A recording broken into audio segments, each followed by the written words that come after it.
This episode of Recording Studio Rockstars is brought to you by iZotope, Native Instruments, SAE Institute, Atom Audio, Spectra 1964, and Picker. In fact, you're hearing my voice right now recorded through a Spectra 1964 STX 100 mic pre and mixed with iZotope, Ozone, and RX on Atom Audio monitors and headphones. Grab my free mixing course at Mixmaster Bundle with the link in the show notes below. And please make sure to visit our fantastic sponsors also in the show notes and like and subscribe to our YouTube channel because it's a great way to help support this show. Now get ready to rock. So I would give myself permission to feel the success that I knew I wanted right then and there. There's a great book, Man's Search for Meaning, or Man's Search for Meaning. Man's Search for the title. Where it was a Holocaust survivor, and you know how he went through that experience, having nobody could steal from him his sense of inner purpose or inner meaning. I took from that permission to allow myself to feel all of those, like whatever the goal is, whatever the feeling is that I'm chasing. I have these milestones that I always kind of thought were these things that would then bring me joy. And instead of waiting for them to happen, I just started on these walks. I just started giving myself permission to feel that joy now. That's something that I carry with me. And if that was a tool that I had in my late 20s or in my earlier mid or late 30s, the sooner I would have learned that, I think the better.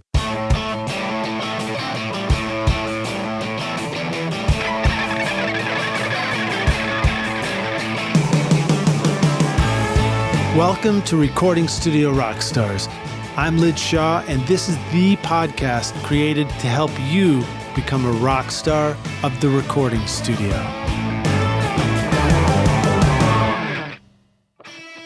Rockstars, are you ready to unlock the full potential of your mixes and masters? Then you need iZotope Ozone 12. This complete tool set gives you 20 pro modules, including the new bass control, unlimiter, and stem EQ, plus the IRC5 maximizer for loud, clean mixes and masters without distortion, including the new mastering assistant that guides, not decides, so you are always in control. Go to iZotope.com and use the code ROCK10 for 10% off.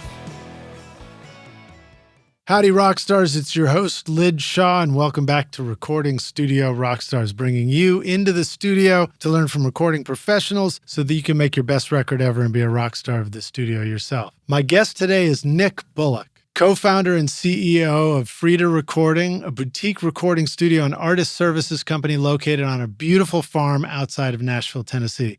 Nick returns to the podcast after previous appearances on episodes RSR030 and 411 to share more insights from his journey as a producer, engineer, and artist advocate with a focus on serving the song and honoring the artist's vision.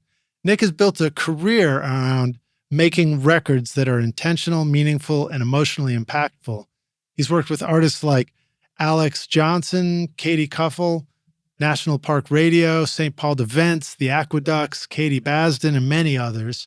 And in 2024, Nick and his wife, Meredith, launched Freda Recording together, blending music production, visual storytelling, and hospitality to help artists realize their full creative potential and bring their dreams to life. Please welcome Nick Bullock back to Recording Studio Rockstars. Nick, my man, are you ready to rock, dude? I am ready to rock, Liz. Yeah. Dude, it's good to have you back on the show again, man. Thank you for having me. I guess it's been a minute, maybe it wasn't that long ago, I don't know. But a couple years ago.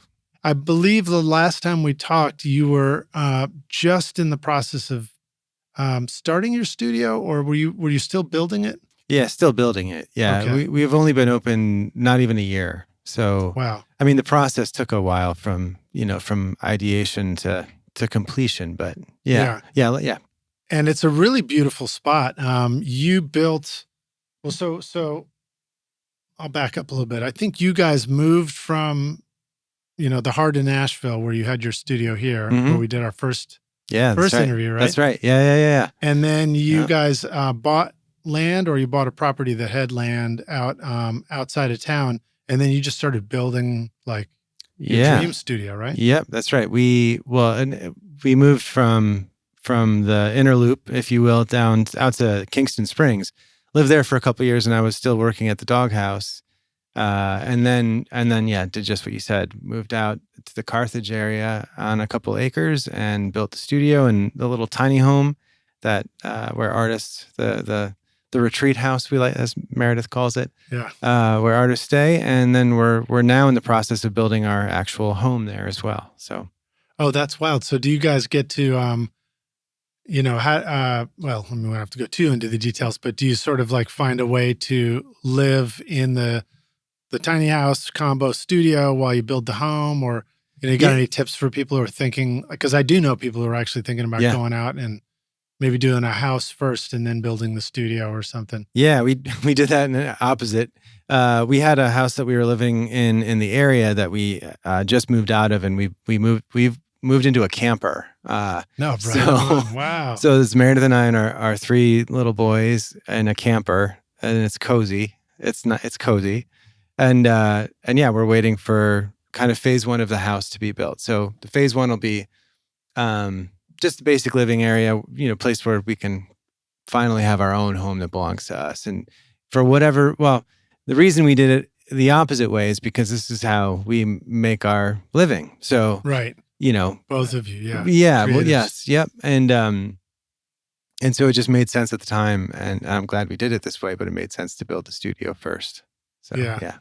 Well, that's cool. And then, the place you're living now, is it, is it just really feel like you're out in nature? Yeah, it's the blood pressure goes down as you drive out. It's a solid hour from downtown, and there's a beautiful creek that's year round that we had to build a bridge to get to the property. So there's this beautiful creek that goes there. There's hiking trails. The land next to us grows hay year round, so it's just like these big hay. You're gonna do a hay bale studio? Yeah, like I used to do at Bonnaroo. I think that TM has been taken already. So you open the door to the kind of this picturesque scene, and I love natural light in studios. I prefer natural light in studios. Yeah. So there's a beautiful picture window that's up on what would be the second floor, but it's all one big open live room. Mm-hmm, mm-hmm. There's a stained glass window as well. And so try to get as much natural light as you can. What'd you do for your stained glass? Because, you guys, you made up what colors they were going to be and design is, right? It was actually a gift from my mom about 5 or 6 years ago, maybe even longer. She was at a kind of secondhand store and saw this beautiful, probably 5 feet by 3 feet or 4 feet stained glass window, and she bought it for me and said, one day you're going to build a studio, and when you build your own, you got to put this right in front, front and center, so when people show up, they see it. And it's everybody in the area, small community, so everybody's kind of curious about who moves in and what they're doing, and everybody would be, we would get the comments maybe 6 months after starting to build, who builds a house with one window or two windows? What? Or what's? It's right, yeah. It's not. Don't tell anybody, but it's not a house. right. Yeah. It reminds me. So when I went to Middle Tennessee State University, they had built the new recording facility, and I remember at the time, this is 91 when I first came down here. There was the story was brand new $20 million facility, which sounds like, whoa, that must be massive, and it probably was at the time. And it was also this whole biggish dedicated building. And they had two studios in there, and then classrooms and lecture halls and all kinds of other stuff. And then many years later, when I went back to MTSU, I think I was actually going back with my daughter to go look at it, and probably just stop by to speak to somebody there or something like that. And now the college has built up all these buildings that are so monstrous, they're so huge that it dwarfs this other one. I actually couldn't find it at first. And finally I look around, I was like, wait, what's that one brick building that has no windows on it anywhere? I was like, oh, that's it. That's it. Mm-hmm. That's the one. So that's funny. I understand, man. Yep. Yeah. Well, groovy. Well, what let's ask the question about, kind of creating a dream studio like that, or a dream setting. Is this and answer the questions that you want to answer, and you can just say skip, and we'll move on to other ones. But the for those who are thinking about getting out of the big city and doing something somewhere, I imagine that part of your thinking is that classic, like we want to create a retreat, place people come to, and maybe they stay for a while and make the record and really focus. Yeah. And that might involve, for some people, having to choose land first before, with nothing on it, and then go from there. Tell us what you learned about this whole process, and what kind of tips you can share about, going from idea to. Yeah. Fortitude is probably the best, because there's always, it never happens fast enough, and it never happens for the amount of money that you think you have in the beginning. Right. And so there's no, it would be so unique to anybody, individually. Like for us, one of the things that was really important was having it be made with as many natural materials as possible. So, like that's why we chose, it's a wood it's wood siding on the outside. Beautiful wood. I'll pull it up. I'll pull up pictures. Yeah, sure. And obviously rock wool is every engineer is going to be familiar with that, but that's not usually builders' first material choice. But everything, the inside is all pine. Like we used a non-toxic stain for the second floor loft, which is where like the kitchen and the hang area is. So all of those choices that Meredith and I made for as clean a house as possible went into obviously the budgeting, the timing. And this is like a placeholder website, right? With just the one photo. The website is, but I think you got photos on the also on your Instagram and stuff. Oh, for sure. Yep, that's the live room there. So we can go back and look at the lab room if you want to. Yeah, that doesn't matter. Yeah, that's. But it's beautiful. I mean, and I love this big, lantern. Yeah. Again, that's my lovely wife. She's the visual artist. Yeah. So that's the piano side, and standing. And you got an organ, dedicated organ, and Leslie, and everything. That's great. Oh yeah, it's fun to have space for all that stuff. It is, and that Baldwin's beautiful too. This is such a nerdy question for me to ask, but we're on the right show for this. It is the Memore headphone boxes. Yeah. Are these the Wolf Memores? The Wolf? Yeah, yep, and they're great. Yeah, talk about what these are. It's 8 channels of mono, 2 channels of stereo. So depending on how you want to count that, but that's 2 channels of dedicated stereo. And then what is beautiful about it is that all the 8 monos have panning, like true panning left or right. So if you've got guitar 1, guitar 2, you can pan them hard left or right if you like that kind of thing. And then they have an EQ to them, and then they have obviously the volume, and it's analog, and right? It's an analog system, yeah. So it's like it doesn't add any latency. It's as high fidelity as the output you can send it. It's as much as you can get. Yep. So it's and it sounds great. And they both you can see there they've got 2 outputs per box, or 2 headphones. Yep. And so I've got 5 of them, and I could probably use 1 or 2 more here and there, but they're phenomenal. They're great, and they're a bit of an investment, though, right? If somebody's considering them, I think they're around $700 or $800 a pair. Yeah, I mean, it's not really. It's not. Yeah, it's not for the one of cheapest those thing. guys. Yep. Oh, that's not. That's no. It's not like $1,500. Unless I don't. It's not like thousands for each one. No. Like No. I think it was more like maybe 1,000. I honestly don't remember. It was quite a while ago. Is there a custom cable that will come from your control them out to this or something? How does something that like is all going through? So you can see the panel. There's 2 panels on the ones on the piano keys side, and then where the back of to the back of this photo would be where the second panel is the drum area. And so there are outputs, dB25 inputs and outputs going from each panel. So it all goes back to the patch bay. Right. So essentially, you can set up your studio where the patch bay is where you patch, decide what's going to go to what channel, and out in the rest of the studio, it's just a series of dB25 jacks at each mic panel. Yep, and that is mirroring what you patched in at the patch bay. Yep, I have 1 through 12 normaled in I/O, and so I just actually send it all through Pro Tools. Oh, cool. So doing it that way. If I had a console, when I get a console, then it would all be true, totally analog. Coming, every send would be coming from the console that way. But the way that I run it is, it's technically it's coming out of Pro Tools and into them. Okay, cool. Yeah.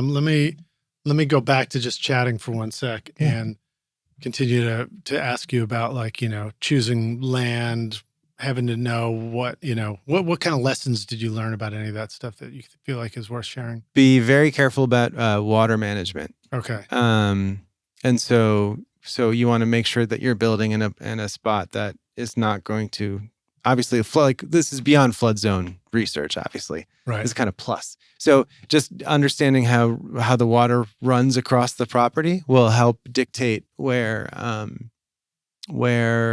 maybe a good place to kind of set your foundation would be, and to just be really aware of water management. Obviously, our family's a little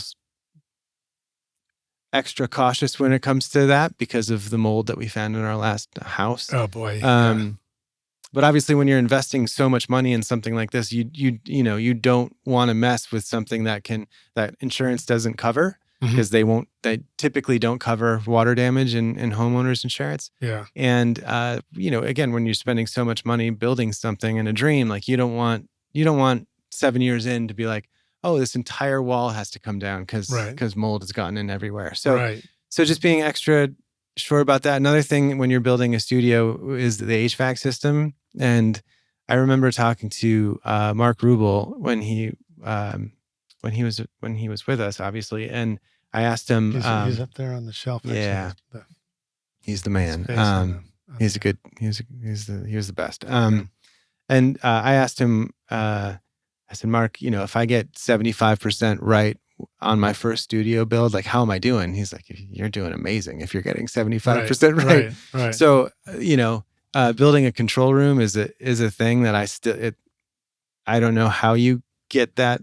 Even the people that you can hire and pay a lot of money for, I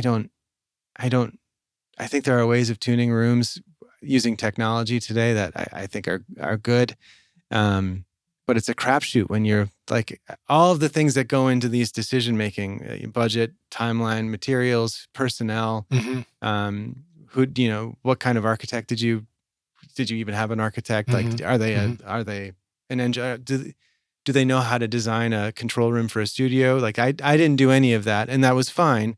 And when we had the room tuned, and it's funny, I told you before we started that I just got put in a trim-off system for mixing. Right. And I thought the room was tuned, and it wasn't nearly as tuned as it should have. So it should have been. So I think that all of that to be said, there's an awful lot of just trial and error, and you kind of figure it out as you go. There's no, like, I'm not a physicist, and I'm not an engineer. I'm not a structural engineer. So, like, how acoustics work in a room, I know what most engineers that just kind of doing this for 20 years now know. Yeah. I came from a player and from being an artist and touring, and from that side of the glass. And you've made control rooms before, and you've dialed them in. I've never built one, but I've had to dial them in after moving in on. And then obviously working at Neil Capolino's place for so long, that control room is great.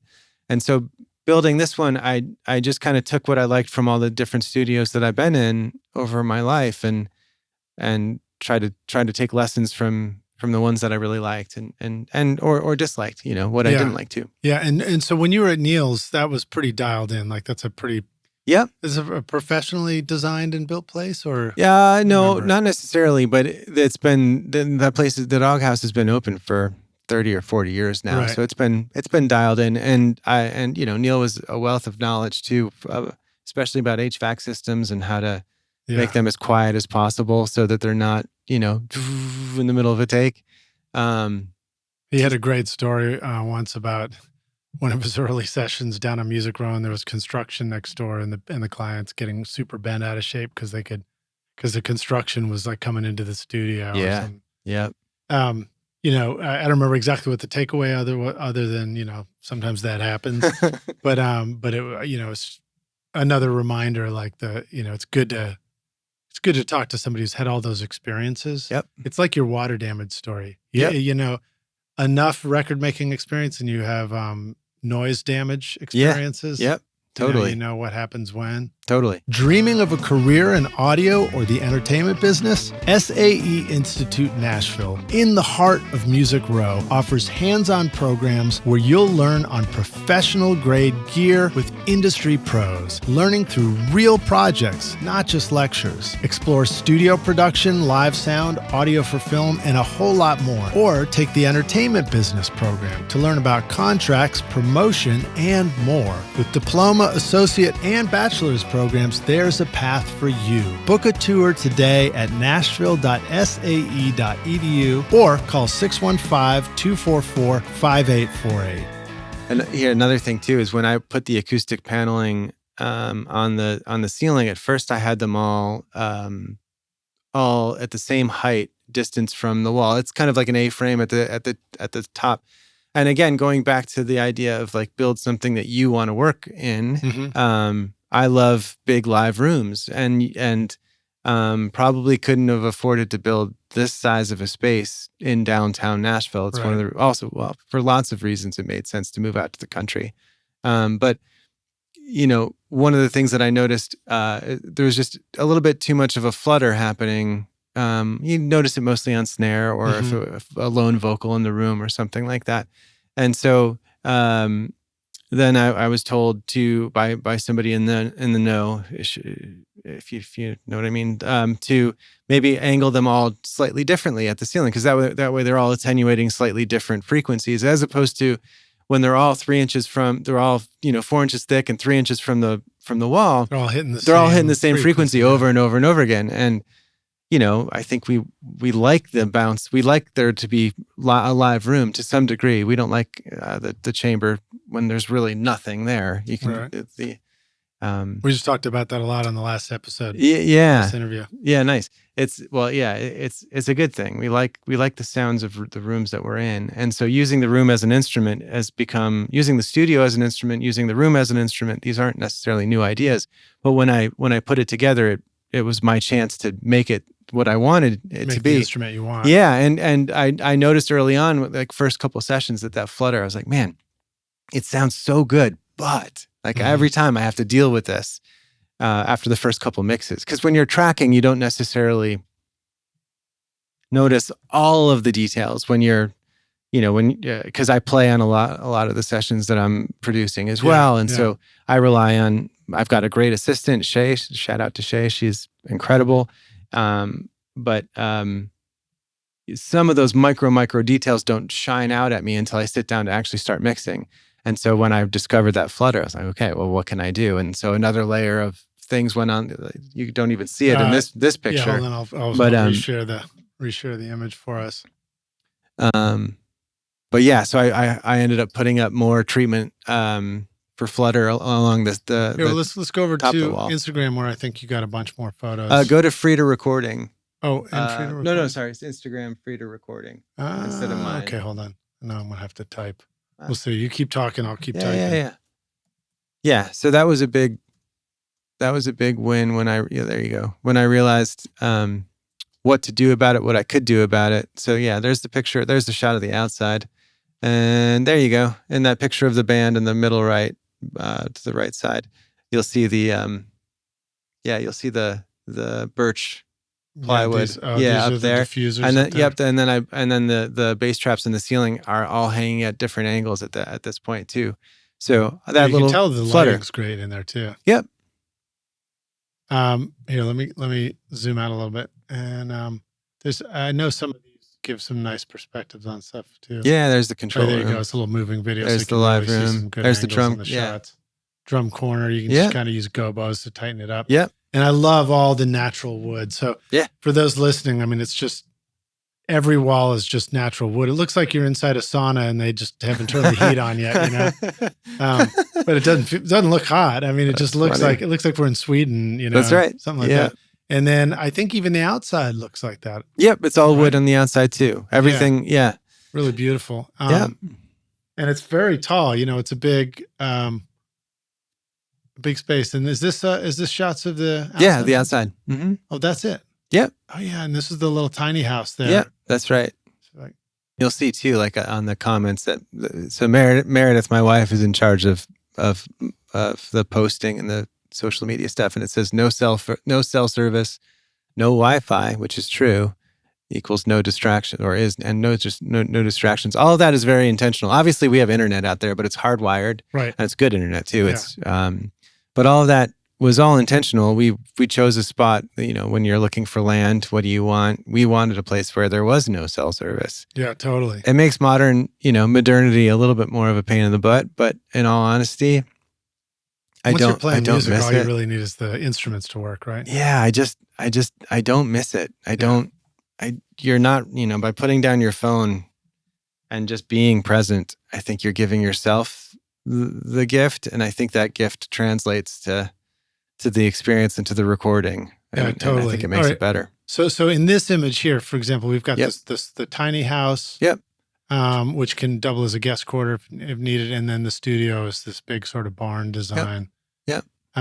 What did you learn about design? I mean, a barn design, a big space like that, essentially is sort of a stick and frame construction. But then you also probably have to have beams coming across that up at the ceiling level. Or They're I'm forgetting the word for it, but they all tie. I think tie is in the word. I'm just blanking on the word for it. But it's a stick frame construction, concrete pad. Also all of the lines, I had to think about where in the control room everything was going to come up before the construction, and plan on the control room and the layout of the control room all well before we even poured the concrete, so that all of the tie lines would go where they're supposed to go. So I had to really kind of know what I wanted. And the thing with this is this dream come true has been 20 years in the making. I've wanted a studio like this ever since I started making records. Yeah. 15, 16, 17 years ago. So let me point out a couple of things that you were mentioning. So this shot is a shot of the room, and you see these diffusers that are up here at the top that you were talking about. There's the window letting all the nice natural light in. And then, that's beautiful. That's I love Shay. that space. What a great spot. Yep. And it's so nice to have plenty of room too, to spread everything out. Yeah. I love when you can actually have a studio space where there's, there's rug space. Look, the guitar zone or whatever can have an actual rug on the ground. Yep. It's a beautiful shot right there. I love rugs too. I'll be real honest. I was really, one of the things I was most excited about was having a budget for really nice rugs. For giving myself a budget for really nice rugs. But yeah, man. Let's see. Oh, here we go. This gives us a little walk-in view. Yeah. So we got the front, we're going in the front door. I got to say everything out loud too. Yep. And then that's your control room, which we'll talk about in a moment. Yeah. Look at those speakers. I'm going to be asking about those got too. the atomics. And and just like being able to spread out in a circle as a band.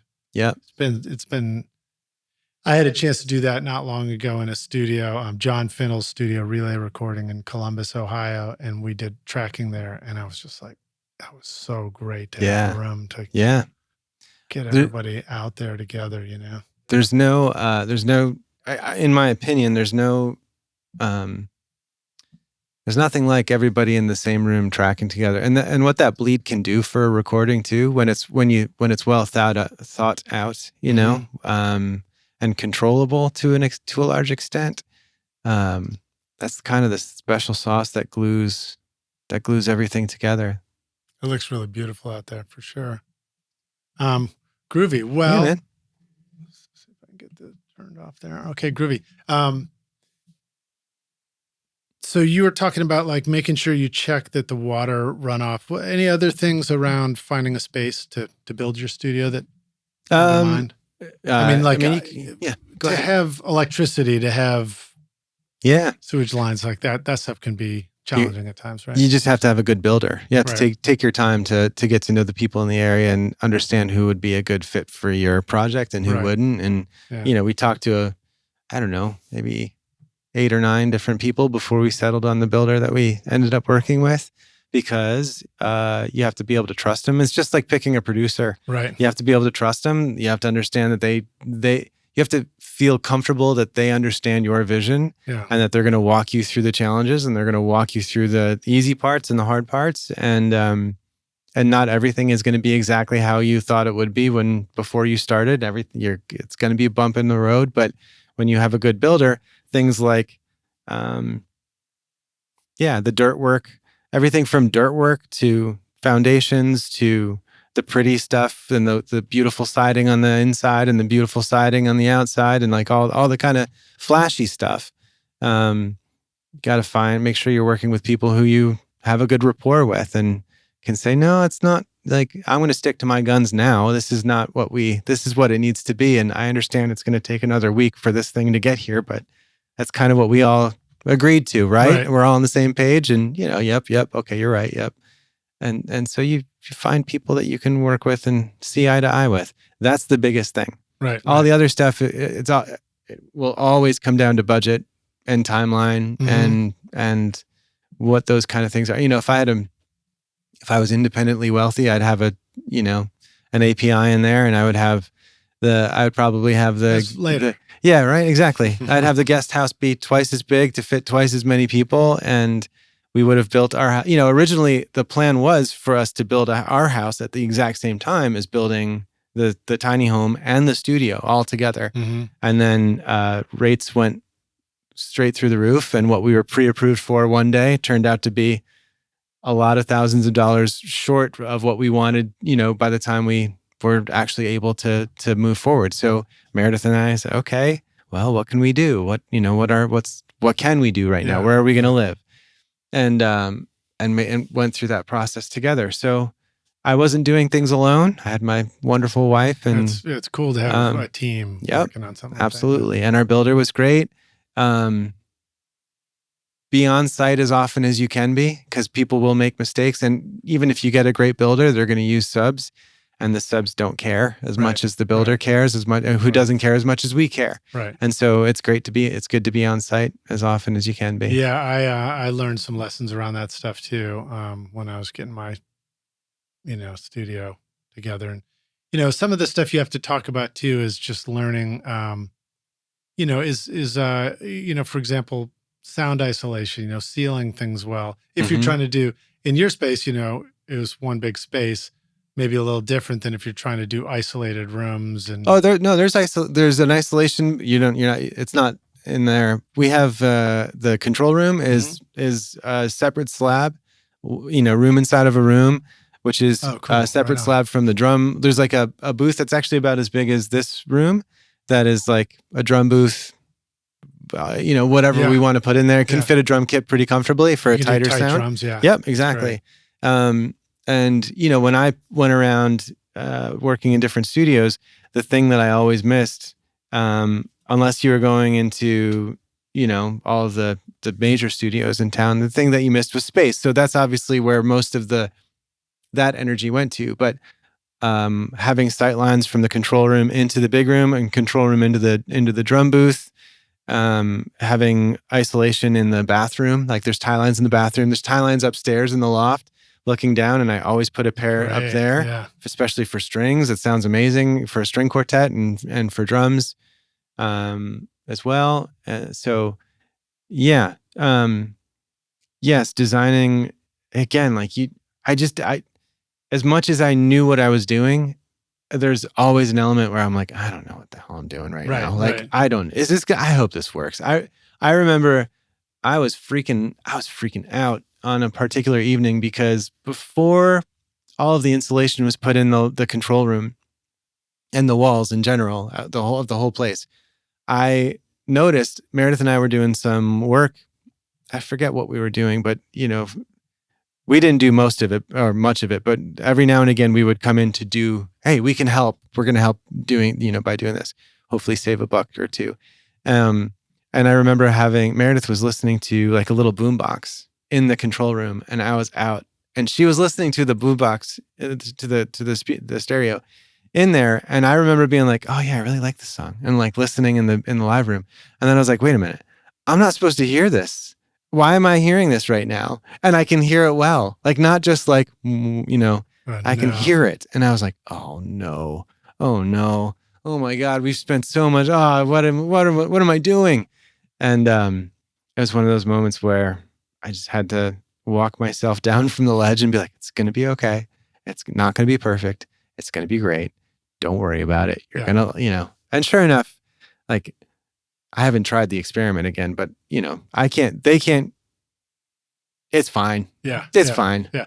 Rockstars, if you want the ultimate toolkit for your music, check out Complete 15 from Native Instruments. With 165 instruments and over 150,000 sounds to choose from, it is the most powerful creative tool in your studio.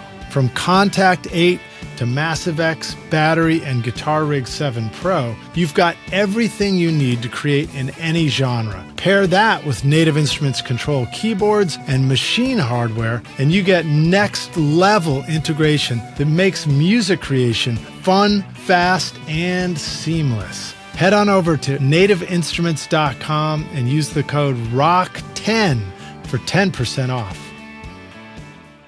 Well, I mean, it was the same thing when I did mine. I was so focused on like isolation, and I've since learned where the isolation problems creep up for me. If I put a condenser mic on the vocal behind the one, line of sight door and the drummer's hitting hard, you're going to hear snare drum in the vocal mic, you know? Yeah. But also I had spoken with Roger Mutino when I first did this, and he was explaining his studio build to me. And I could see that like there was always a little gap under the door into the ice room. And he's like, man, I used to worry about all that stuff. Then I realized, I learned it's like, it doesn't matter. No, it doesn't. I mean, you build there's a lot of things that really are good to have working in the studio, but like these finer points, like they don't necessarily matter. It gets into the realm of like, hey, can you on the remix, can you bring up the vocal 0.1 dB? Yeah. It becomes one of those. Yeah, sure. Yep. Yeah, and you're right. It doesn't matter. It really, none of that stuff. And it's fine. Like the sound isolation is good enough. It's fine. I can hear a little bit if we're recording the same thing. It's such a large room, it reverberates like it just does. Yeah. And I can hear it a little bit in the isolation booth if I'm cranking a compressor into the, a vocal condenser, a large diaphragm condenser into a compressor, and I'm squashing it good for whatever reason. Like it's there. I mean, it's not there over the vocal. That's the important thing. It's like It's not there over the vocal. Yeah. It doesn't matter.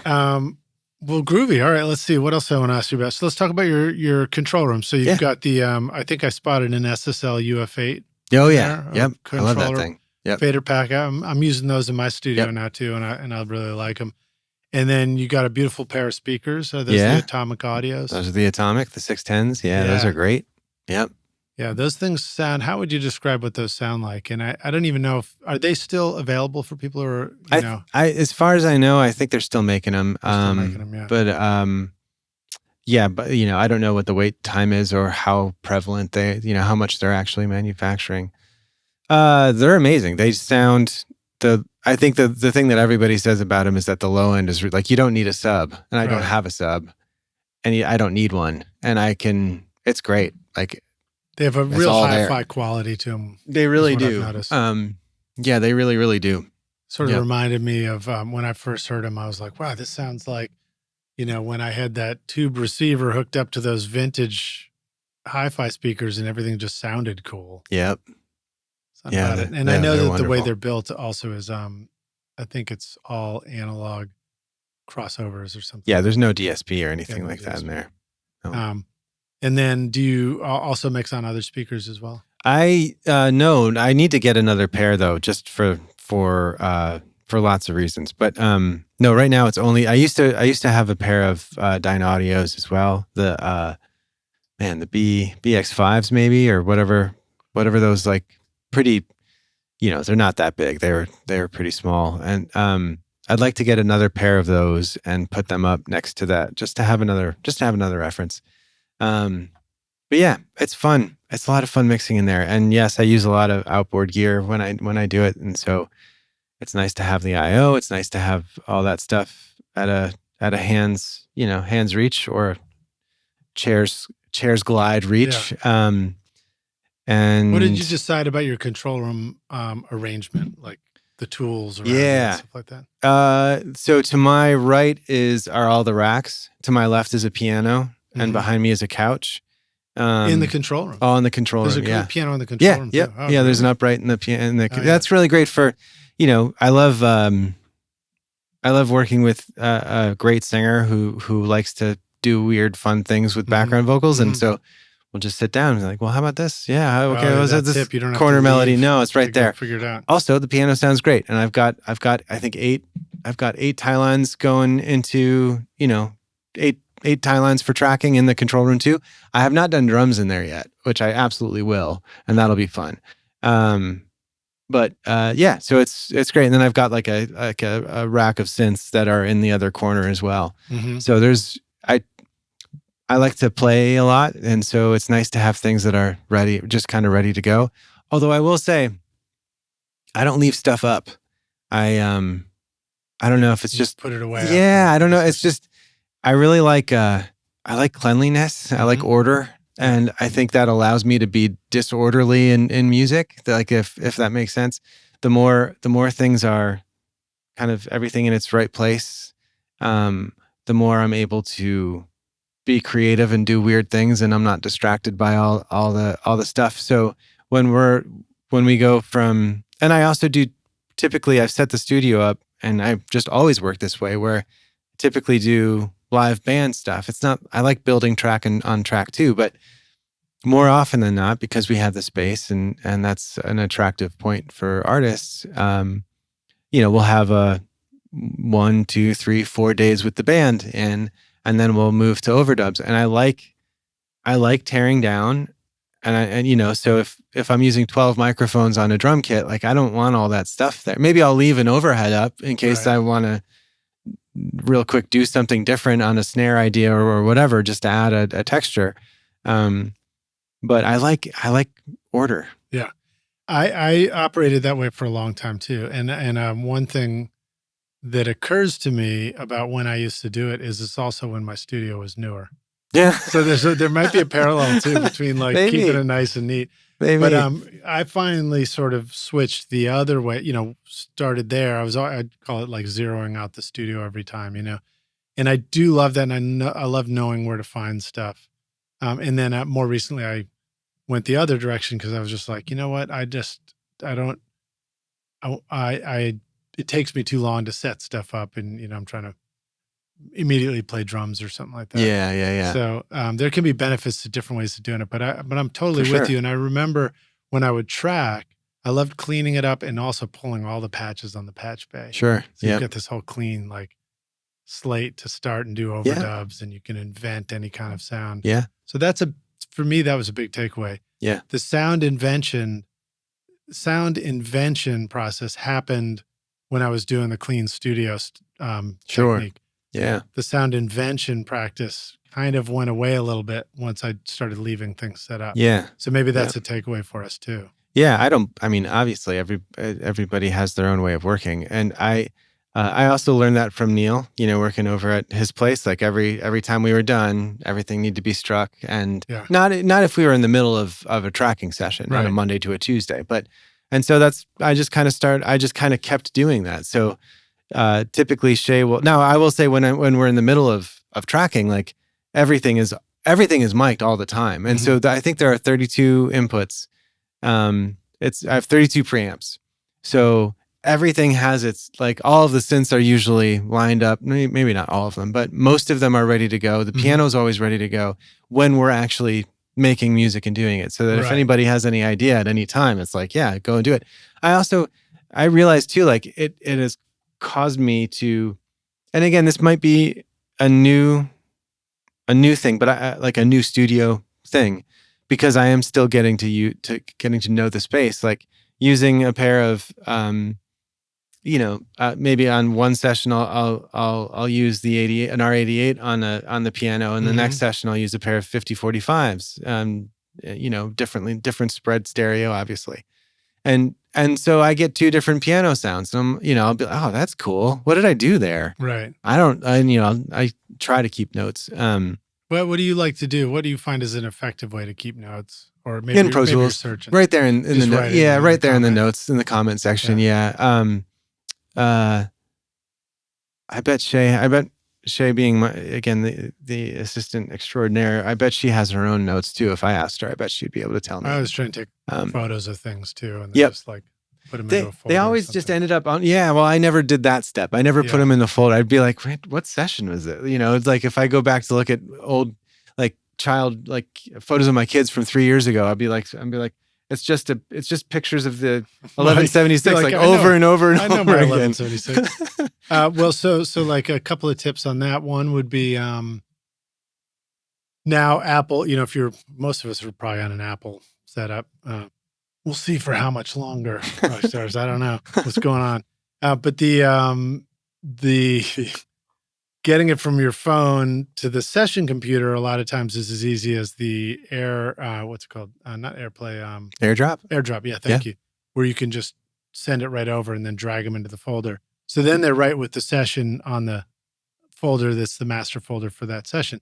But the problem with that is when you come back and do the next session, you're not looking at the old session necessarily. So then you're like, what do we do on that one? So then I tried to use a cloud thing, like a Google Drive or something to do it. Yeah. That gets tricky too. So that's not much of a takeaway, but it's a little bit of a takeaway. Yeah. When you were building your studio too, I don't know if you said, how much did you get into the DIY part? Not much at all. I was not born with a hammer in my hand. Thank goodness for your mom. No, I was, yes, indeed. I am not, it's not that I couldn't be or couldn't figure stuff out, but that is not my strength. And, but it's funny because Meredith and I we are totally enamored with DIY building shows, and we subscribe to Discovery Plus, and that's half of our television watching, if not more. And every single project, I also think we like having projects, just like the two of us as a couple. We're like, well, what are we building now? In a very literal way. Both a little crafty, I mean, I am with music. And I used to love to draw. And Meredith is. People would ask me, "What does your wife do for a living?" And I would say, "Well, she makes things beautiful. That's what she does for a living." Right on. And so she's done everything from visual design, interior decorating design work to web, digital design to she got hired by some high-end restaurants to do these ginormous paintings for a particular high-end restaurant chain or two. For a while, some interior designers were she was kind of a hot ticket for those kind of paintings as well. So she's quite literally just makes things beautiful for a living. And now she's getting into the visual storytelling, directing and producing of video and visual content, all regarding the people's story when they come to work. So when it came time to build it, and everything, whether it was, because at first we were going to build the home and the studio, and then we were going to build the home and the studio and the tiny home, the artist space. And then the home part went away, and then the home part came back. So every single step of the way, we've always had the conversation of well, maybe we should just do it ourselves this time. And then I say, well, how am I supposed to be records are often at least 1, if not 2 or 3 week processes. And so how am I supposed to be doing that and helping? I guess you're going to have to do most of it. And she's like, yeah, how am I supposed to be a mom to 3 young boys and do all of the building? Maybe we can't do that. We can't do that. So that's where that conversation has led to. Good life tip. Don't do it. Just don't do it. Just don't do it. No. Unless you should. Look, when it comes to finishing your music, nothing compares to Isotope Ozone 12. This is a complete mixing and mastering suite of tools with 20 pro modules to shape your sound. You'll find the new bass control for a tight, powerful low end, new unlimiter to restore life to overcompressed tracks, and new stem EQ so you can rebalance vocals and drums and bass without even opening the mix session. And when it's time to make your music loud, the IRC5 Maximizer gives you loud, clean mixes and masters that still sound open and clear. Save time with AI-powered workflows that keep you in the driver's seat. Ozone 12 takes the guesswork out, but you stay in control so your music translates everywhere, from streaming to stage. Go to iZotope.com and use the code ROCK10 for 10% off. Howdy, rock stars. We're back now for the jam session. My guest today is Nick Bullock, joining us here at Ready to Rock Studios. Nick, you ready to jam, dude? Absolutely. All right. Ready So, to jam. so you're talking about your wife Meredith having this great visual sense.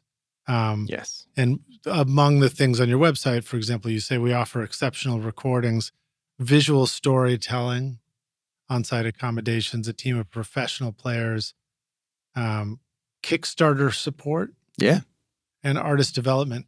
So, what kind of stuff are you getting into with Meredith as far as video production or visual storytelling? What does that mean these days? Yeah. What does that mean these days? I mean, the dirty word would be content creation, right? And the hopefully holistic way of looking at anything creative is telling a story. So that's why we, very intentionally named it visual storytelling. And that can be whatever people, not whatever they want it to be, but it can be a wide variety of things. So for some people, it is like social media clips of behind the scenes stuff. Sometimes we're getting ready to do our first like mini documentary on a record that I'm making this month in a couple weeks. And so it'll be like a 10-minute documentary on the history of the banjo, mountain music and banjo music. Right on. One of my favorites. Yeah. And then so for other, like there's this wonderful artist that came from Scotland just a couple months ago, Emma Miller, who's incredible. Everybody should look her up. She's really amazing.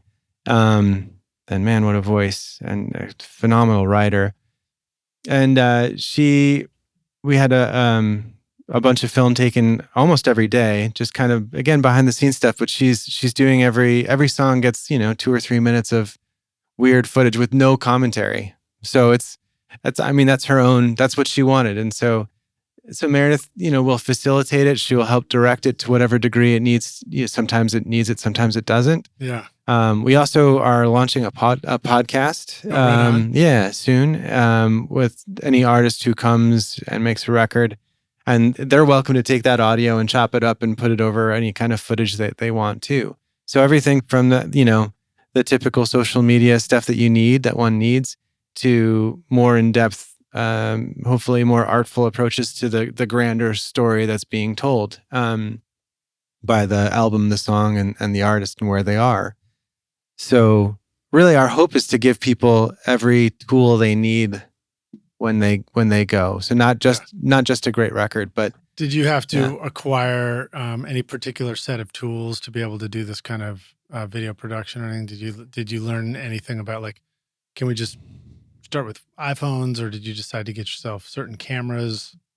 Any formats that really are worth talking about? We actually work with a couple different camera crew teams. And so the thing that I've learned as a producer is how to make this seamless throughout the course of the production. Because usually, we would think, okay, a Monday is going to be a band day. Drummer's going to get the first day. Drummer's going to get there at 9 o'clock or 8 o'clock or whatever. Bass player can show up at 9:30, and this is how we're going to do this. And then by this time, we should be at song 3. And you do it enough, and you kind of understand. Okay, that's the flow. Like what's the flow? But now all of a sudden, if somebody wants like a really truly live version of a song, even though we're making a record, they want a live version of a song. And so that means, okay, well, what time of the day do we do that? Because that needs to be, we need to think about the drummer's schedule and the bass player's schedule, because we only have them here for 3 days or 2 days or 1 day or whatever the case might be. So we better make sure that we can cover everything that needs to be covered with the record, and cover everything that needs to be covered to meet their vision for what the visual side of things can be. So that it hasn't been tricky. It's just been it just takes more forethought. Right. And the more you do, the more you'll have a sense, an innate sense of how long, video storytelling might take. Yep, exactly. Cool. Right on. Yeah. So then, team of professional players, what have you learned about that? What are some good takeaways for us about having knowing exactly who's going to be playing on stuff and keeping that organized and easy to schedule and all that kind of stuff? Yeah, I generally try to book out. I'm usually about 2 to 6 months booked out, just kind of depending on what calendar month I am in the year.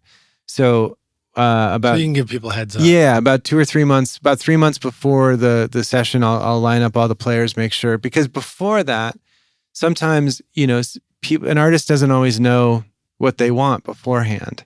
So if you're making a record and it's the kind of experience where everything is just like, yeah, whatever, it's all going to happen whenever it happens. If you're making your own record and you're making it all in your bedroom, which is awesome, a great thing to do. You have all the time in the world. So it doesn't matter if Jane can't come in to play violin or bass on only 3 weeks from this Monday. Like, you want her to come in or whoever to come in. They're just going to do it at their own time. Well, and you discover those things along the way. So that doesn't, just because we're doing it in a more truncated time doesn't mean you still can't, or you still need to discover those questions. They're not necessarily answered. So in that spirit, the pre-production process built into that is kind of, okay, well, why are we doing, what are we doing? And then through that process, oh, I know this drummer would be perfect for it, or this bass player would be perfect for this thing. Yeah. Or yes, we're doing a string quartet thing. Okay, so that means if we're going to do a string quartet thing, do we want to do that after the fact? Do we want to do it during the session? Because all those things mean many different things. If I arrange the string quartet stuff before the band has laid down their stuff, that can work most of the time, but then you also miss the opportunity that maybe the keyboard player will grab a line, and then you're like, shit, that would be perfect for like the quartet to grab. Right. And you don't know that beforehand. Yeah. So setting these things up, the only thing that we can do is, as a good producer, and this, is to set them up, give them all the options that they can need so they can make the best decision for whatever meets their needs as an artist. Yeah. So yes, I try to, we'll initially book the project, if you will, without anybody else booked. But then after a couple times into the pre-production process, I'll know like, okay, I'm going to grab this person for this instrument or whatever the case is. Have you learned anything about backup musicians? Like, is it smart to have somebody and then a sub ready? Definitely. Yeah. Because when you're trying to organize people and get everybody coordinated, especially out in advance, it's like if somebody can't show up. Yep. Yeah. Luckily that doesn't happen all that often because I do it enough in advance. And also they're like, I want to be at your session, not the other one. Because you're out in the country and it's beautiful now. It's fun. It's funny. One of the comments that I've heard from all of the people that have come out, that was my biggest fear about moving out into the country, is that like my core, 8 people or so that I hire often just wouldn't, they would do it once or twice and be like, oh man, it's just too far. I'm sorry. Right. It's been the exact opposite because I think in part because it's, again, that blood pressure thing that when you're driving away from Nashville, like you're just like, oh, this is nice. Right. And then you get into the beautiful rolling hills of eastern middle Tennessee and you're like, okay, this is beautiful out here. Yeah, wow, this is, a lot of cows and a lot of pastures and a lot of hills and a lot of green. And then also like I don't know how much this is just what I've been told. So take it with a humongous grain of salt. I don't really run sessions like people run sessions in Nashville. So I've been told, and I've never been a session player like this at this level where you show up and as a bass player you're supposed to play, exactly what you're supposed to play, and thou shalt not go against what that chart says. And you should, it's, if you're going to play the 6, you have to play the 6th chord on the downbeat of the measure. You're supposed to play the root in the 5th, and that's it. And you follow these Nashville rules, because I think there is a certain element of Music City and an industry where playing it safe is although you want to be edgy, but it's like, it's edgy at the tip of the spear and the rest of the spear is just made of like cotton candy. And that's fine. Like, again, I'm not ripping on anything or anybody by any stretch, but I've been told that other sessions are like that. And I don't do that. We dream in Technicolor as much as we can. You have to ask questions that are more like, ask better questions. So that's the key to getting inside that's the key to helping people realize what's inside of them. Yeah. So the more you can get them to react and think outside the box where they don't even know, the better. And it's the same thing for the session players. So I pay my session players well. I hire them months in advance if I can. I communicate what's going on. Yes, it's always great to have at least 2 or 3 players deep of people to call should something happen. But hopefully you're a good enough hang. Also Meredith loves to bake for people. So oftentimes there's always a good snack jar. And sometimes there's usually at least one baked item that gets thrown in. So treat your people well, and they won't take that gig that's just $50 more, or $100 more. They would rather keep this relationship going. What about session hours? What seems to work for people if you have your favorite musicians and they don't live there, they sort of commute to a session. Has that changed? And do you have any tips on that? Or you just simply give them a little more buffer time or something like that? Yeah, I do give them more buffer time. So I've learned how to be more in control of the flow of the day to make sure that we get what we need to get done. So I typically tell the guys and gals it's usually between 10 and 5, 10 and 6. And the artists that I haven't gotten the princes yet that are like, I must only work from 3 a.m. to 8 a.m. every evening. Right. I don't even know what I would do if in that situation. Also, I feel like that stuff just doesn't happen as much anymore. That's called a home studio. Yeah. Well, some of that kind of rock star sheen is kind of like gone away from the mass public, I feel like. And for better or worse, whatever. But plus we're getting older. I think our clients are getting older too. With us too. Yeah. They don't work through the night. I did the vampire sessions early on, Sure, of course. And then months like that. Yeah. And then you realize, and then you're like, why am I always getting sick? And why, why do I don't smoke cigarettes anymore. I find, and I'm doing the best work. Here's the funny thing, or maybe it's not funny at all, but I'm doing the best work I think I've ever done. Nice. In part, certainly it's because I'm in control of the room and I'm in control of that schedule and the flow, and Meredith and I have built this thing. But also, as I step into my 40s, now I am in my 40s. I just feel like I know what I want to do, and I'm okay with myself. And it's different than being in your 30s. And as you get older, it's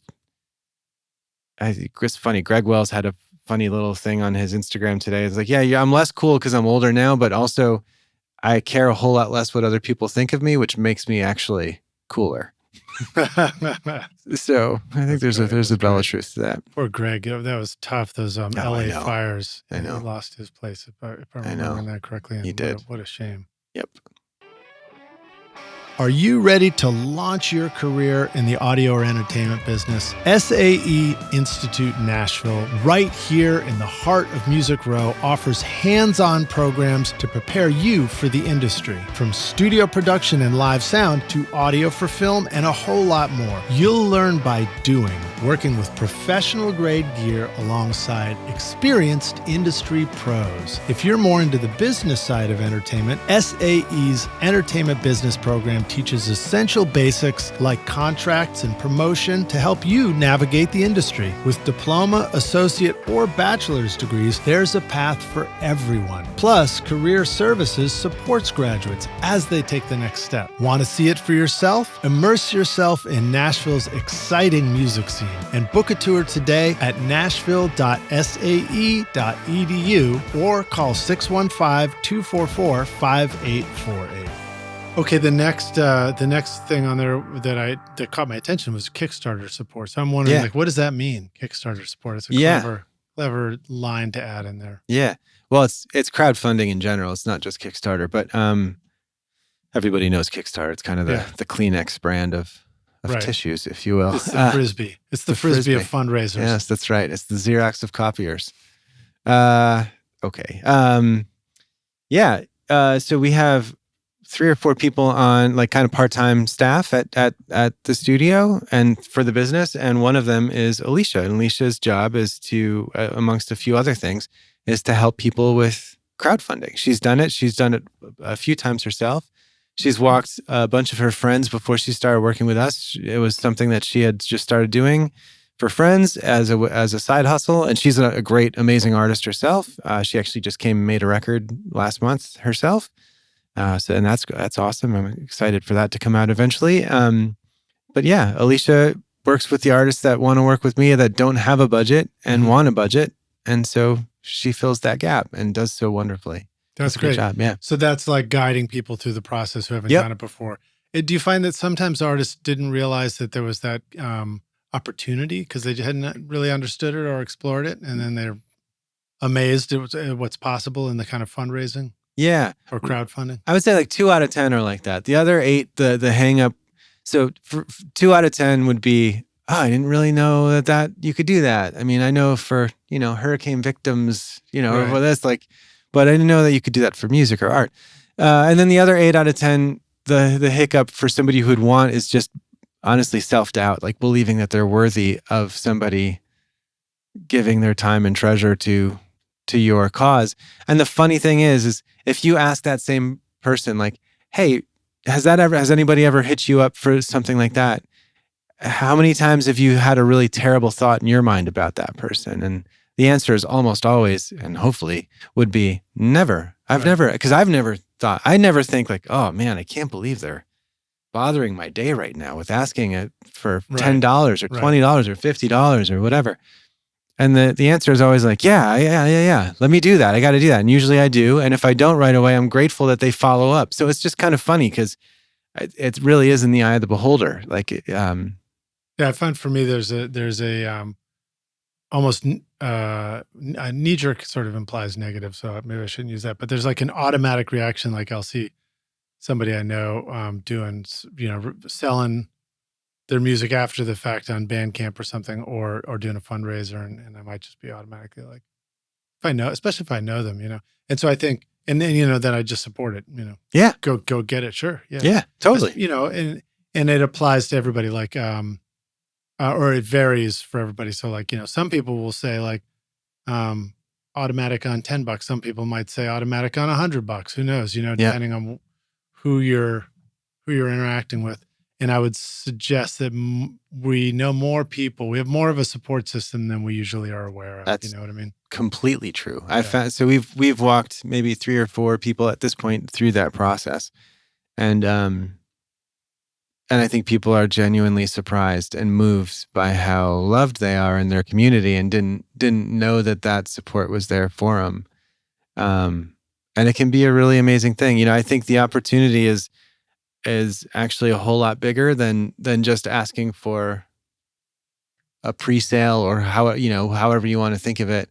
The opportunity really lies in it's a way to kind of mother hen your people out there, to kind of say, come, like let's build this together. And if you're smart about it, you recognize that those 200 people, 50 people, 300 people, whatever it is, are really like, those are your super fans. And as an artist, like, those are the people you need to start with. It's not going to go anywhere but through them first, by by the law of nature. Like, it has to start there. Right. And if you already have a fan base, then that's even better. Like, now you're just kind of solidifying that fan base all in one place. And then if you're smart, you kind of run with that and you take it off the platform and into your own environment, whatever that may be, even if it's just simply a mailing list. And now you've got direct contact with the people who are literally like, here's my money as a, friend, favor, whatever it is, as a fan. And if you're smart, I think the opportunity lies well beyond just the initial ask and the wonderful gift of making a record. Right. Do you picture bringing people out for performances at some point too? Yeah, for sure. It seems like it's a big place. You could probably have some sort of performance. Yeah. There have been so many ideas that we have a monthly team meeting between the 5 of us. And that include the 3 kids? No, Not that team. no, the other team. So there's Chloe, and she helps with A&R and outreach and some marketing and some social media stuff. There's me and Meredith, obviously. There's Alicia, who helps with the Kickstarter crowdfunding, and then Shay, and then Mandy does some admin work. So it's me and a bunch of ladies. That sounds like it. Yeah. And so we have monthly meetings and all of those things that like we want to do. We obviously need to do like a grand opening party and just kind of have people out. We want to do a kind of like a pop-up tent dinner and just invite 30 people or 50 people or 20, like whatever, kind of just invite some friends and maybe make that a musical event as well. I mean, obviously it would be an industry music kind of event, but maybe there's a performance element to that too.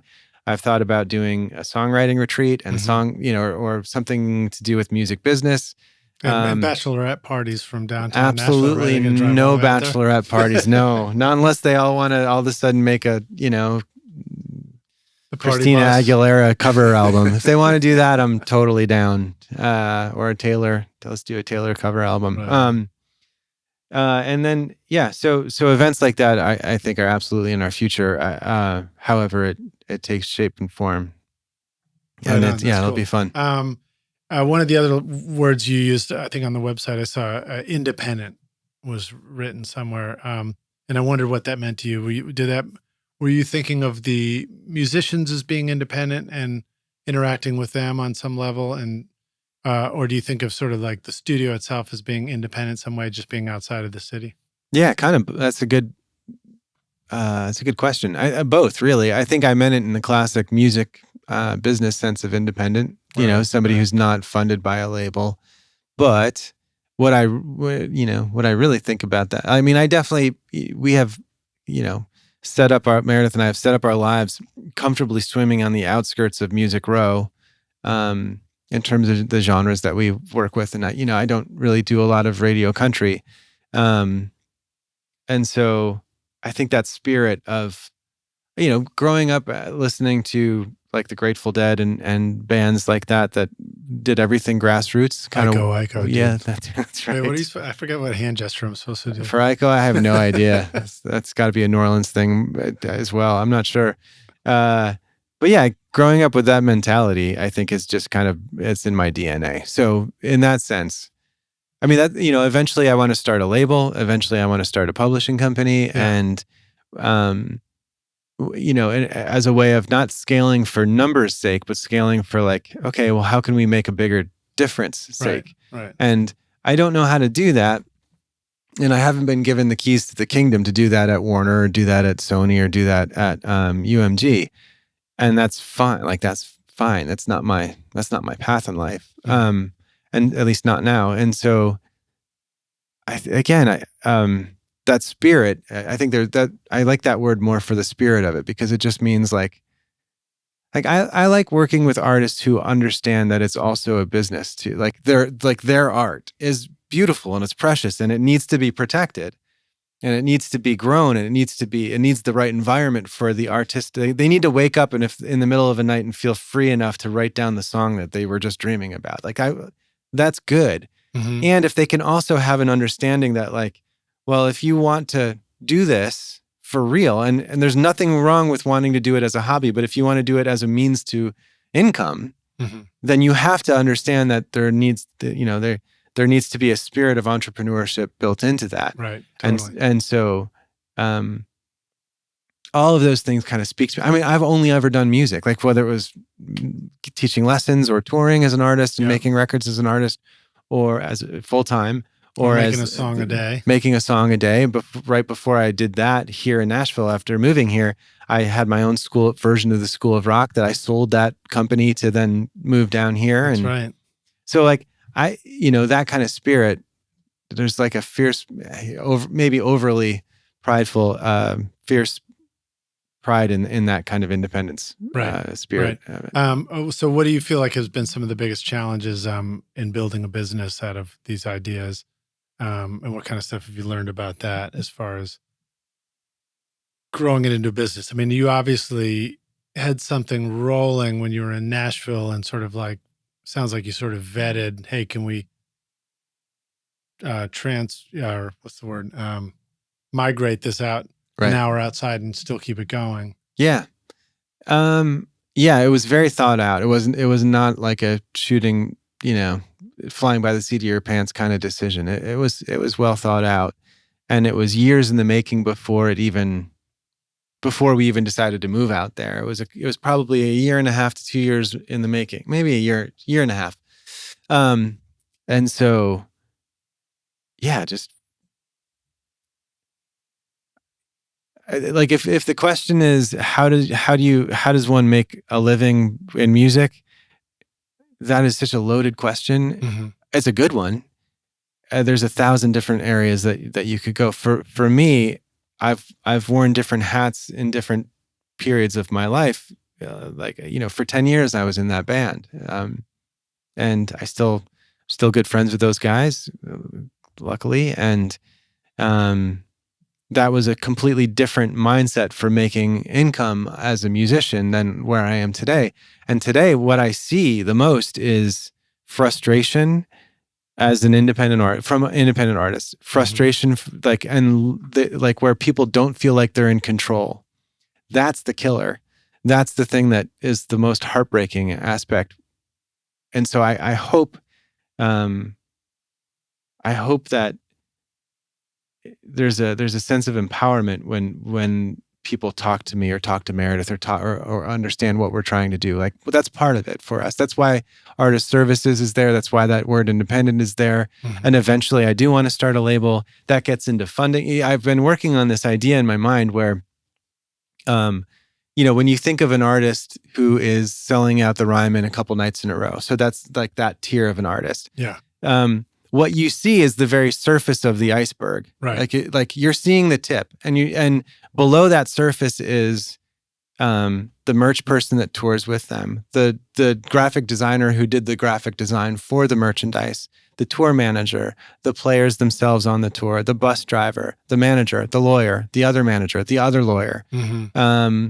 The label, the producer, the engineer, the assistant engineer, the studio, the manufacturing company that makes the clothes that the t-shirts that get printed on. And you can keep going down the list. All of these things for this one artist who sells out maybe 2,000, I forget how many seats are at the Ryman, but selling out 3,000 or 4,000 places a night. Maybe they go out on the road and they tour 100 nights a year, 150 nights a year, something like that. There's this entire thing below the surface that is making all of this stuff happen. And so in the spirit of asking better questions of myself, I start to think of, okay, well, I have met some of the most talented, wonderful, and beautiful people in my 13 years here in Nashville. And it's a shame, like this is a total cliche, but it's a shame that they're not bigger than where they are. And right. and it's got nothing to do, there's no judgment here or anything even remotely like that. All I'm pointing out to is this person is insanely talented, and they've got a good head on their shoulders. And how does it happen where this other person is the iceberg and this person is not quite the iceberg yet? Right. Now, there's a lot of reasons. To rock with that analogy, it's like, this person that is so talented, they're a great looking tip of the iceberg. Mm-hmm. Where's the rest of it, They need the rest of it to be built out. And so when I say artist services or I say the word independent, I think I'm trying to understand how we can help build that iceberg out for people. Yeah. Build the iceberg. It's a funny analogy too, because the iceberg also took down the Titanic. But maybe the Titanic was the bad music that we're trying to Well, yeah, man. There's bump out of the Ryman. I don't know. There's bad music. There's AI music. There's bad music. There's AI music. There's AI okay, music. fair enough. Hey, rock stars, imagine sitting down at your DAW with 165 instruments and over 150,000 sounds to choose from. That's what Complete 15 from Native Instruments delivers, the most powerful creative tool in your studio. Inside, you'll find Contact 8, Massive X, battery, and Guitar Rig 7 Pro, giving you everything you need to create in any genre. Plus, you'll get inspiring sampled instruments like upright bass and electric keys, along with endless expansions to keep your sound fresh. Whether you're producing hip-hop, scoring films, or creating EDM bangers, Complete 15 has you covered. Pair that with Native Instruments control keyboard and machine hardware, and you get next-level integration that makes music creation fast, fun, and seamless. Go to nativeinstruments.com and use the code ROCK10 for 10% off. What sort of, in that tech world, not, those specifics or just whatever comes to mind for you, what is new and exciting for you in the studio and in your production flow? Because you've done tape, you've done computer, you've done, universal audio interface, all of it. So the turn-off system is definitely the latest thing for me. And did we get into that yet? Oh, we haven't. Yeah. So tell us what the turn-off is. So turn-off, it's the Nova system. So I don't know much about. I'm new to the table. But their rep, his name is Steven. He's a great guy. He came out a couple of weeks ago and lent me, gave me a loaner to test. And this was after Neil had told me, like, Neil, who is somebody who's been around for a while, obviously has incredible credits, and everybody knows who Neil Capolino is for good reason. He was the one who was like, Nick, you gotta do this, man. So and, this is a speaker correction system. Yes, that's right. So you're sitting in the middle in the sweet spot, and you are hearing what you are meant to be hearing. And it's interesting because mixing was always, for me, the hardest thing to sometimes get a gauge on, because people listen in completely different environments. And even though I would tune the room, there'd always be a part of my brain where I'm like, well, am I really hearing 50 hertz the way it actually is like the way it's actually printing right now, or whatever the case might be.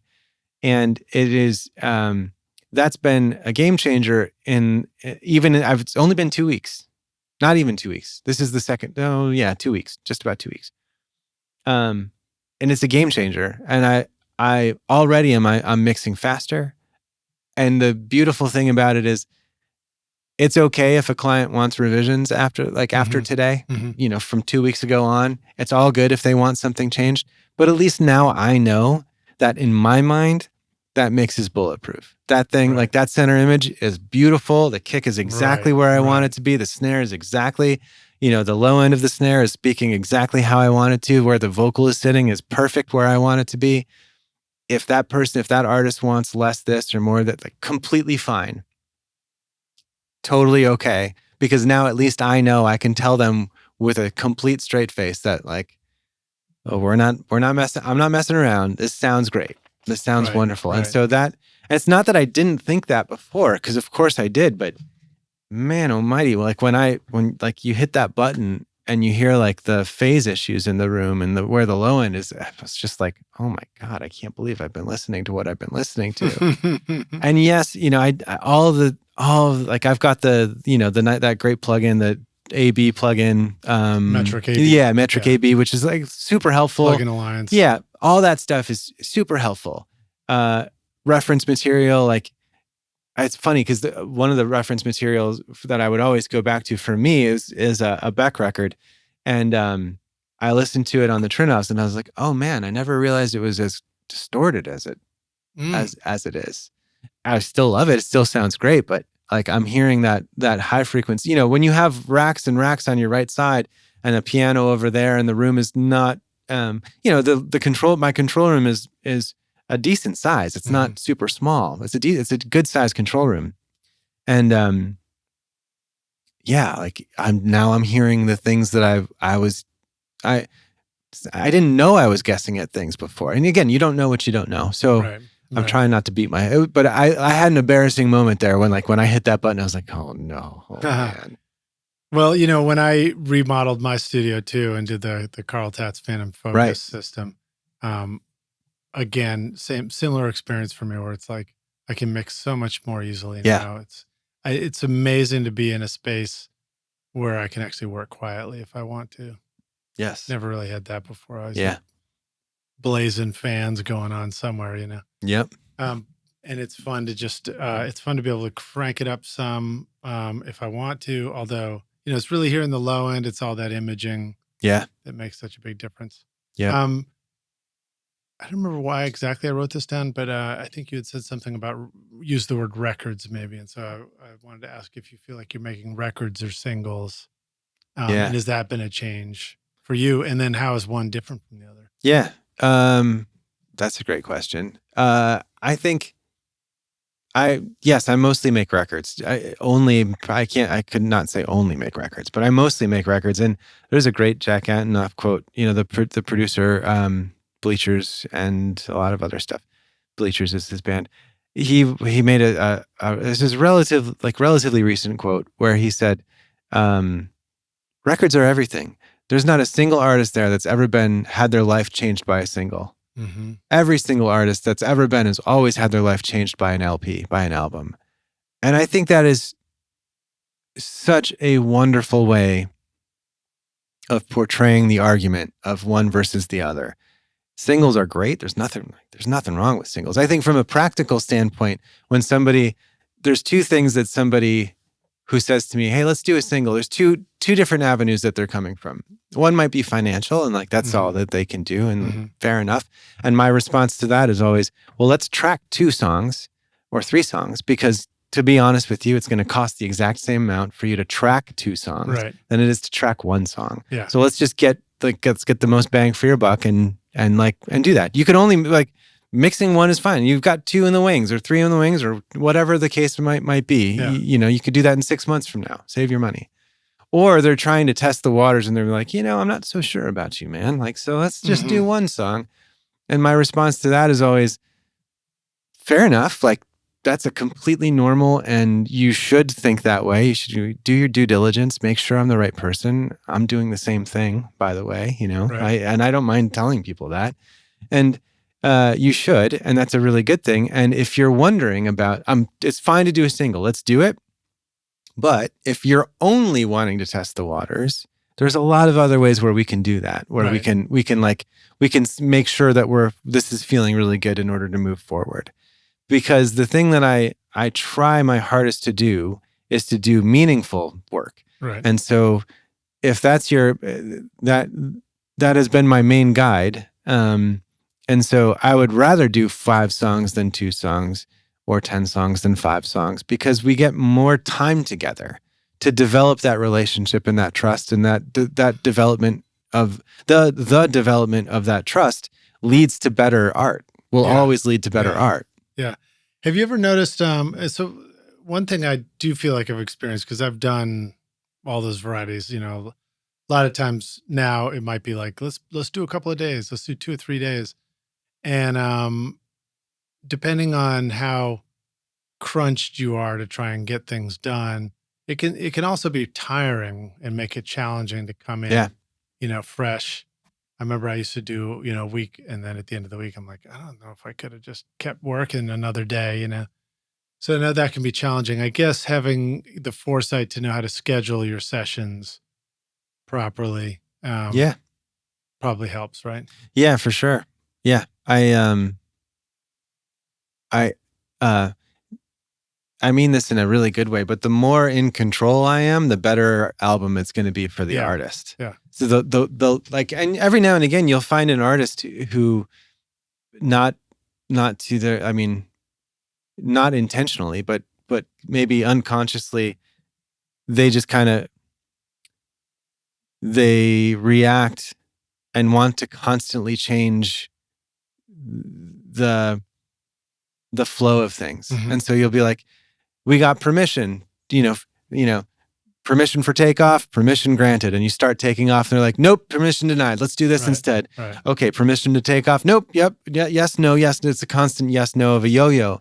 And so sometimes you try to build in safeguards to protect people from themselves as well. And that's where that kind of sturdy way of of having a method. You know, if you can help people understand that the method is for their benefit, obviously it's just gonna be a better experience for everybody. Yeah. Also, still being open to people's needs, you know, and still nothing is made of cement, you know.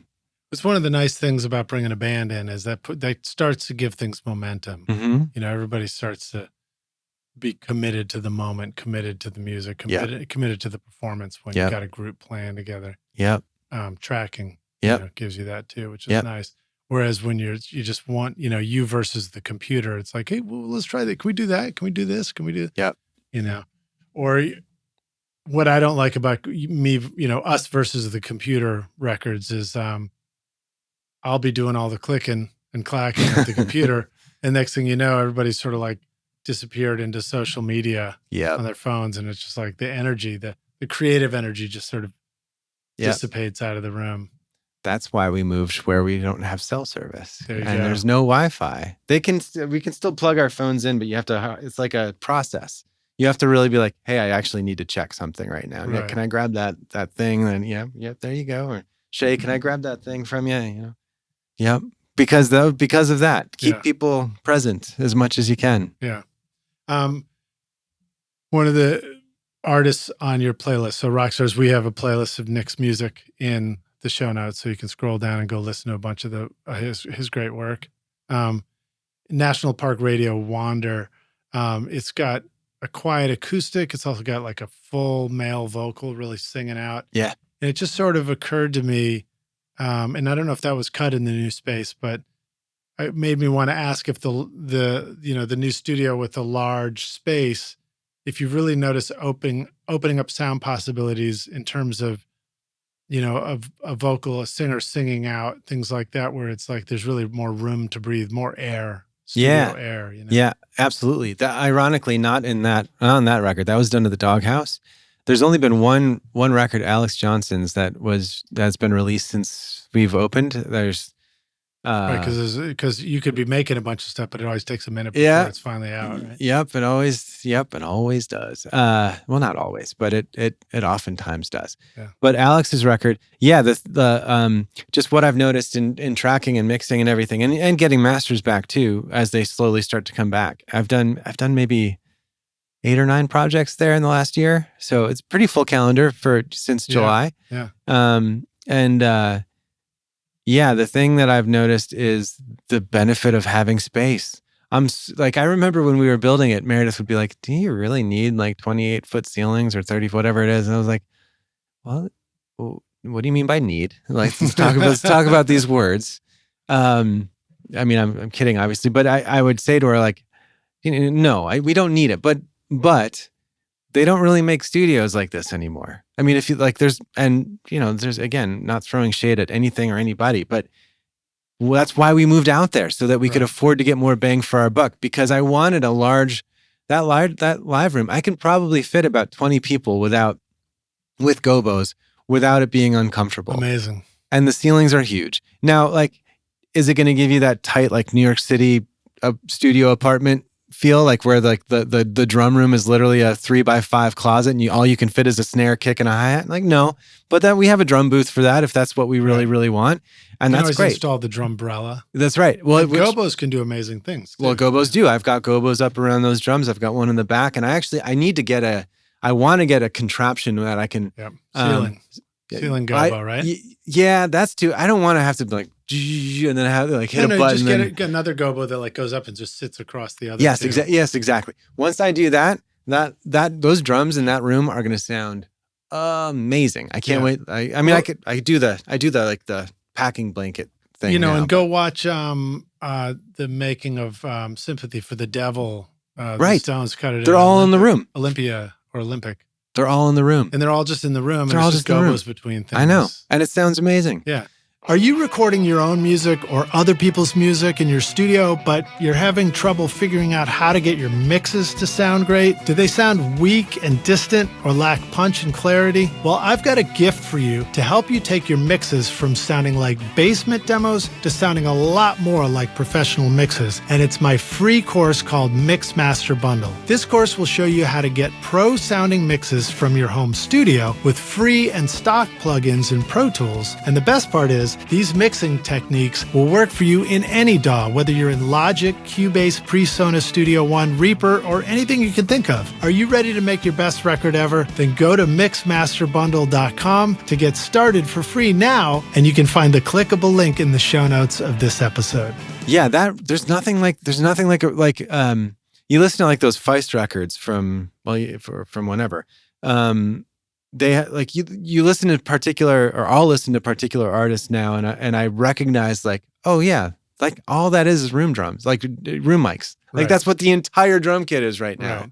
And I love, I'll mix and I'll match like on a chorus if it's a really hitting mid tempo up tempo up mid whatever tempo hitting chorus. Like I'll switch to the close mics to just have that punch be really right, four on the floor kind of thing. Mm-hmm. And then in the verses, if it comes back to a halftime groove, like I'll bring up the room mics more. Or like the record I did with Emma, it was really from Scotland, Emma Miller. It was really, really important for us. She really wanted to capture the room as much as possible. So when you listen to that record, you're gonna hear the room of like the sound, like literally the room is an instrument that we tried to craft as much as we could, and there's no beating that. Like you can do a lot of things with reverb, you can do a lot of things with plugins, and again, like that's what I did with the National Park record, with Stefan and Carrie. That's what I did with them, and I think it's great. And that's also a sound that sometimes maybe even still to this day I would be like, let's do it with reverb today, like because that's just what this is feeling like. But yeah, now we've got both. Sarah Holland's 29. That was another track. It had like this backwards, like speeding up tape thing at the beginning. Yeah. What would you use for that? That was I don't remember. Some plugin or something. Yeah, I'm sure it was just a plugin. Hack it Yep. in.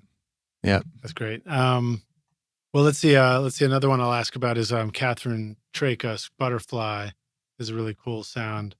And it just prompted me to remember to ask you how you're recording drums in your studio now. I know you've already kind of answered bits of that along the way, but you mentioned having a drum corner, sort of like where you can put gobos around it. You can tighten up an area if you want that way, right? Yep. Sometimes I'll put them right in the middle of the room, and that's great especially for those loft overheads that look down. Other times, I would say, other times I've just left them in the corner, and that's been really great. But I have two kits actually, and so I will sometimes, not every session, because it kind of depends on how you're organizing the whole thing. Yeah. One thing that I really like to do, I've really enjoyed doing, is having the singer go down with the band and doing all of the takes, and then we comp from those takes.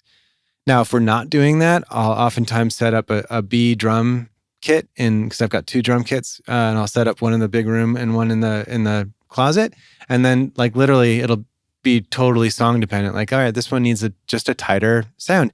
And again, when you're in a small room like that, I don't know if this makes sense to you or if like this is true, but what I think is happening is, you can tell me what you think. Like when you're in such a small space and you hit that kick drum, any of those sub frequencies, all they're doing is folding up on each other. Right. And so you're getting a quote unquote thicker or thumpier or more butt to your kick drum, only because it's a small room and that those bass frequencies are just kind of adding up and building up. And whatever bass node that is going to be more present is going to be more present in that kick drum sound. And maybe that's really cool and really good. Maybe we'll have a little Daisy the studio dog in the Cool. sound too. I don't know if you can see that on the camera, Rockstars. She's chilling. She's just like begging for your attention in the middle of the interview. That's okay. And that's cool. And then, as far as getting room sounds for those drums as well, what are some of the things you've been thinking about experimenting? I think if you have these big ceilings, maybe you're starting to think ooh, I need to get those big Atmos or Atlas stands and other ones that do the huge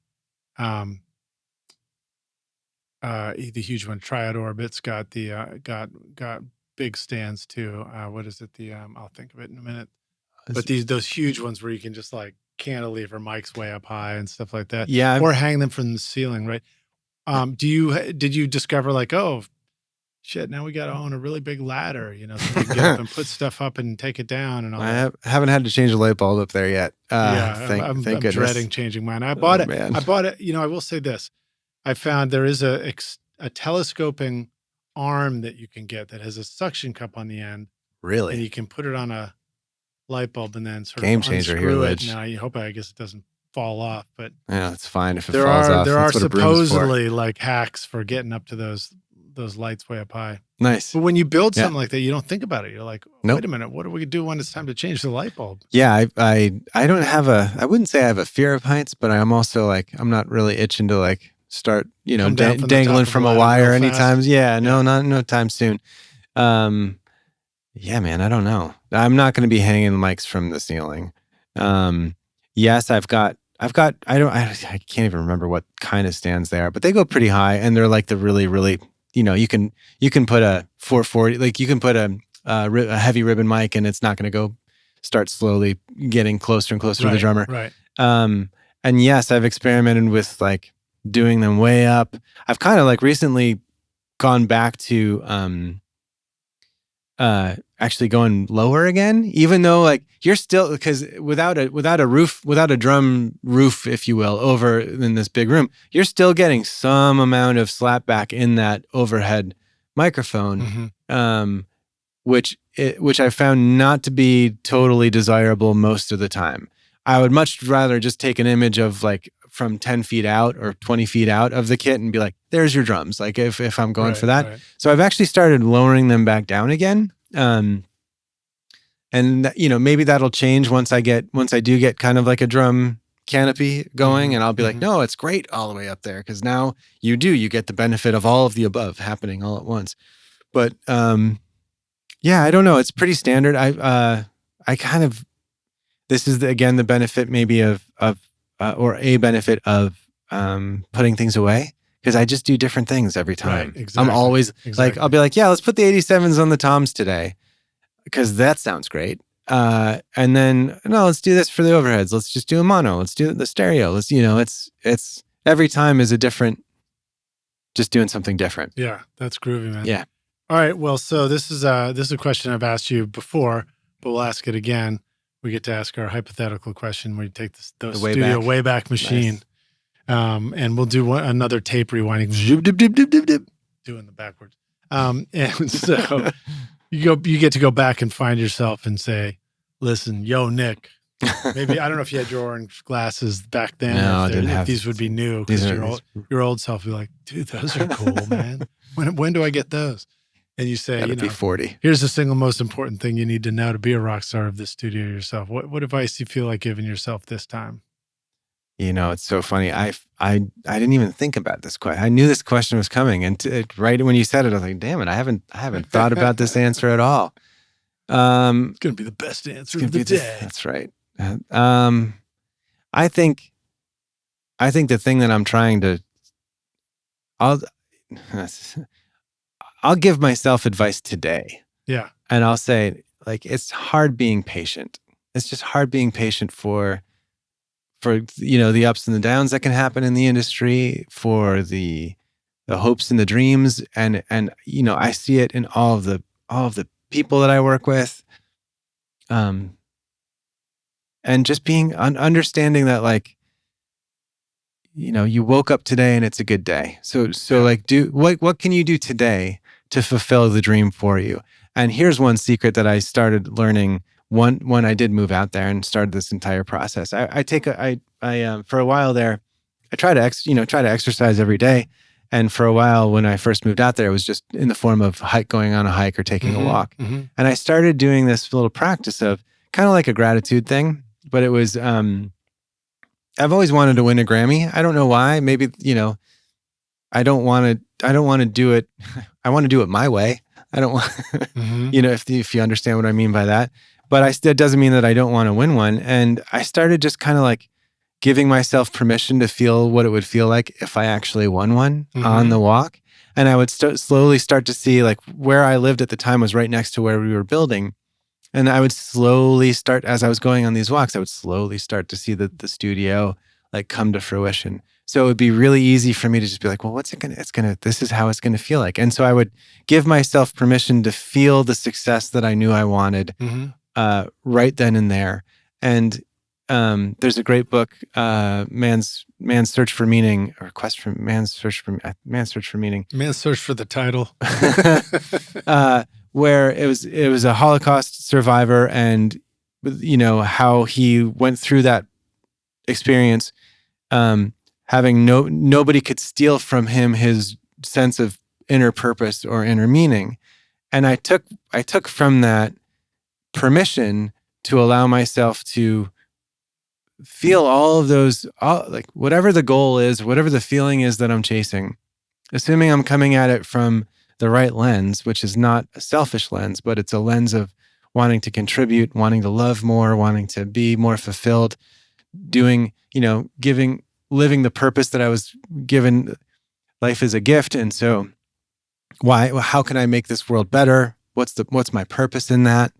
And so I have these milestones that I always kind of thought were these things that would then bring me joy. And instead of waiting for them to happen, I just started on these walks. I just started giving myself permission to feel that joy now. And that's something that I carry with me. And if that was a tool that I had in my late 20s or in my earlier mid or late 30s, the sooner I would have learned that, I think the better, because that, these things that we reach for, they're great. And then the way that it's supposed to work is when you reach them, you realize that you want to reach for something else. And I don't think that that's a bad thing. I don't think that's consumerism. I don't think that's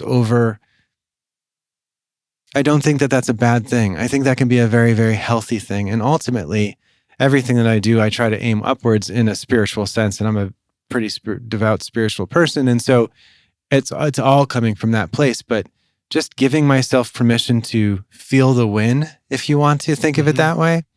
I think it's great. Way before it's like, I haven't won a Grammy, but I feel like I know what it feels like to win a Grammy.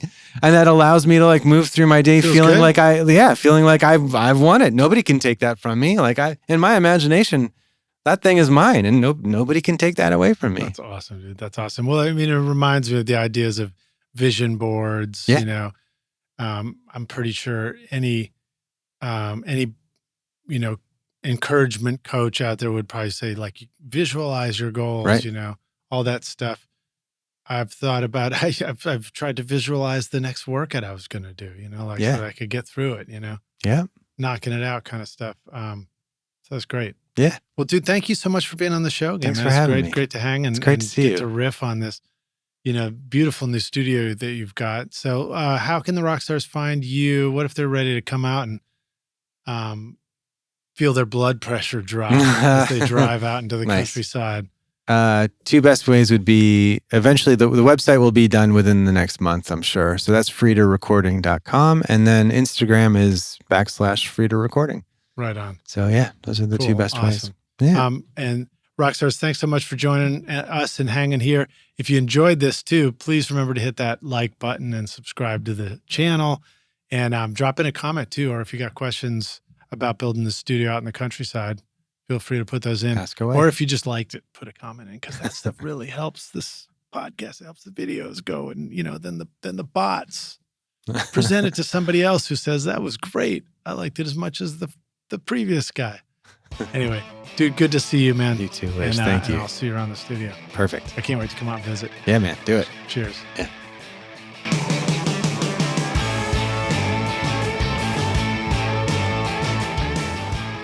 Thanks so much for listening to Recording Studio Rockstars. If you enjoyed the show and want to help make it better, then please share this episode with your friends on social media and leave a rating and review on iTunes to help the podcast reach more rock stars like yourself. You can click directly over to iTunes or go to rsrockstars.com/review for an easy explanation. And remember to hit the subscribe button to keep up with weekly episodes. And if you're ready to make your best record ever now, then head over to Recording Studio Rockstars Academy, where you can start with my free course at mixmasterbundle.com. Thanks so much for listening, and thanks for being a rock star. I'm Lid Shaw, and this is Recording Studio Rockstars. Now, go make great music. Recording Studio Rockstars would like to give a big thank you to our fantastic sponsors who help make this episode possible. iZotope, Native Instruments, Atom Audio, SAE Institute, Spectra 1964, and Picker. And remember to take advantage of our special coupon code ROCK10 for 10% off at iZotope.com and nativeinstruments.com for any plugin purchase. Don't forget, you can start mixing right now with my free course Mixmaster Bundle. You'll find the link in the show notes below. And if you enjoyed Recording Studio Rockstars, please check out our sponsors also in those links in the show notes. These are all things I highly recommend for your studio. They are going to help you make your best record ever. Please like and subscribe to our YouTube channel. If you enjoyed this, it's a great way to help support the show, and I really appreciate it, and I thank you as well. I'd also like to thank our fantastic team here at Recording Studio Rockstars: Vlad Weselchenko, Jeffrey Simmons, and Max Young. Thank you so much for watching and listening, Rockstars, and we'll see you in the next episode. Cheers.